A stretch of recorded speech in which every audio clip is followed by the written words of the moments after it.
San Francisco parents left scrambling this morning as all public schools in the city are closed. Yeah, teachers didn't get what they wanted in their union's negotiations with the district. So listen up. If you're a parent, teachers by the thousands will leave their classrooms for picket lines today. This is after major Bay Area leaders pushed for both sides to get a deal done, including Mayor Daniel Lurie. I'm disappointed that parties could not come to an agreement. And frankly, I am frustrated. There is no reason both parties can't be at the table right now figuring this out. Well, here's a big number for you. The district serves more than 50,000 students. So maybe to help you visualize just the sheer number of that, think about all the seats you saw watching the Super Bowl at Levi's Stadium. If most of those seats were filled, that's the number of students we're talking about here. Yeah, and every family belonging to those students wondering how long a strike could last. So our Veronica Macias is at Marina Middle School this morning in San Francisco. And Here's a question. So if the teachers go on strike, and they come back, do they have to make up that time? I'm assuming so, because they got to meet a certain curriculum. Let's keep going. Veronica, we're seeing them gathering as they strike this morning. Good morning. Yes, those union members have arrived here at Marina Middle. These are among the 6,000 educators that you're going to see spread out throughout San Francisco schools today. Really a historic moment. We haven't seen scenes like this one for some 50 years here in San Francisco. This morning, I've been able to talk to some of these union members, and they tell me, listen, we don't want to be here. We don't want to be on strike, but we have to do this because teachers are being priced out of San Francisco. So we know that classes are canceled today for some 50,000 students after the two sides met on Saturday for some 8 hours and they failed to produce a deal here. So what's the sticking point? It's all about wages right now. The latest offer from the district is at 3% per year for 2 years with fully funded family health care benefits. And they offer the also possible setbacks here, which is trying to level things out for the cost. We know that the district right now is in dire financial situations. And, you know, we talked to these teachers earlier this morning about the situation. They tell me this was really needed in order to get a deal across at the table. Take a listen to what a special education teacher told me this morning. As a special education teacher, it's really important to me that we stand up and don't stop. We can't wait any longer. We've been waiting for a really long time for changes to special education, and our caseloads are just not manageable the way they are now, and we really want to make sure we can get to every student the way we need to and the way they deserve. Okay, so what is happening in the meantime as teachers are on the picket lines? We know that the district so far has sent out independent study packets. Those packets, though, are just for a total of 5 days. We know that they're in different languages, and teachers out here have also said that they have really organized coordinated efforts to help their families out. So if you are a family who has a child enrolled in public education, you're looking for assistance here, you're looking to gather. We know that teachers have been encouraging parents to have student pods. We also know that students are heading over to the Willie Mays Boys and Girls Club over at Hunters Point. And we know that some parents have even gone as far as to organize some field trips today.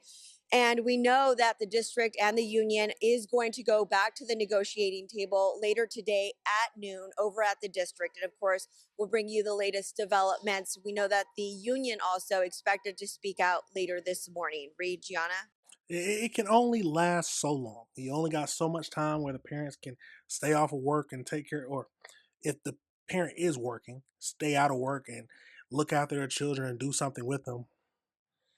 Or it depends on how old they are. They might can stay home alone, but the longer they wait, the more it's going to push back the school year, the more information they're missing. But let's get over into this next video. Schools in California's 7th largest school district are closed today, leaving tens of thousands of students out of the classroom. And that is because San Francisco public school teachers are on strike for the first time in nearly 50 years. The union, representing about 6,000 educators, negotiated through the weekend, but could not come to an agreement about major sticking points. Let's go live now to San Francisco and CBS News Bay Area reporter Veronica Macias. Veronica, we can hear those striking teachers out there with you there. Can you break down what led to the strike and what's keeping the two sides apart? Good morning, Mugo. Yeah, these teachers out here saying housing is a human right, and this has been a fight over wages. These teachers, educators out here, they've been pushing for months to get an increase in wages. They say they're being priced out of San Francisco. Meanwhile, the district, though, faces a declining enrollment with a projected budget deficit of $100 million. Now, the two sides, like you said, have been meeting. They came together over the weekend. They met for a total of 8 hours on Saturday. Still, no deal was reached.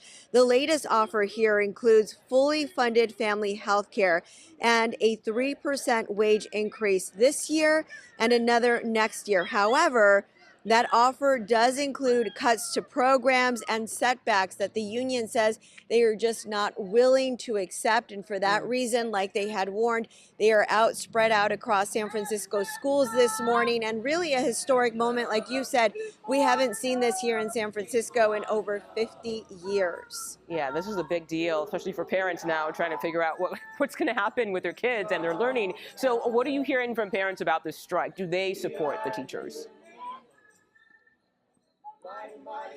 Right, so this is a big disruption for working parents, what to do when it comes to childcare and also meals that so many families depend on here in San Francisco.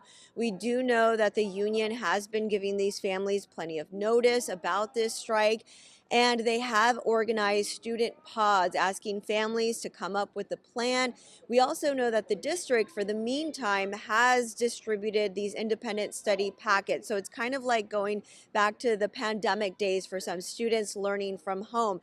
As for parents, there are some parents that this really is an inconvenience, a disruption in their day. So we know that some parents angry about the situation, but a lot of parents also in support of the teachers, saying that we are going to back them 100%. They say teachers are the ones who really step in, being almost parents can be the reason why a child is encouraged to go to school and depend on them. So for the time being, even parents who have 3 students enrolled in school doing what they can during this strike that we don't know how long is going to last, Mugo. Yeah. Teachers are very important. They definitely don't get paid enough because it was a thought in my mind when I was younger to become a teacher, but the pay wasn't enough for me. Just thinking about the pay, and then especially in the younger, it would have to be like a college professor when I was thinking about this. Because high school, especially when kids want to fight all nowadays, just wasn't me. But I will say teachers are very important, and they should be paid because of their importance. They help mold the children. But like they say, the city is already in a deficit. 100 million, something crazy like that. They're already in a deficit. So you know what that means? If they want to meet the demand, something has to be cut. Something has to be cut. Some kind of service has to be cut. They have to do something to meet the demands. They can't just pull money out of thin air. They might can do it by raising property taxes, but who's going to want to do that? Or who's going to agree to that? It's a sticky situation. Hopefully they meet some kind of resolution, because them staying out of school too long is going to affect the parents even more. They're going to have to stay home from work, missing work. But let me know your thoughts on the situation, y'all. Let me know if you disagree with anything I said. Teachers have to be paid a reasonable amount for what they deserve. Why? Because they are molding our young children. They are molding our young children. Like I said, let me know if you disagree with anything I said.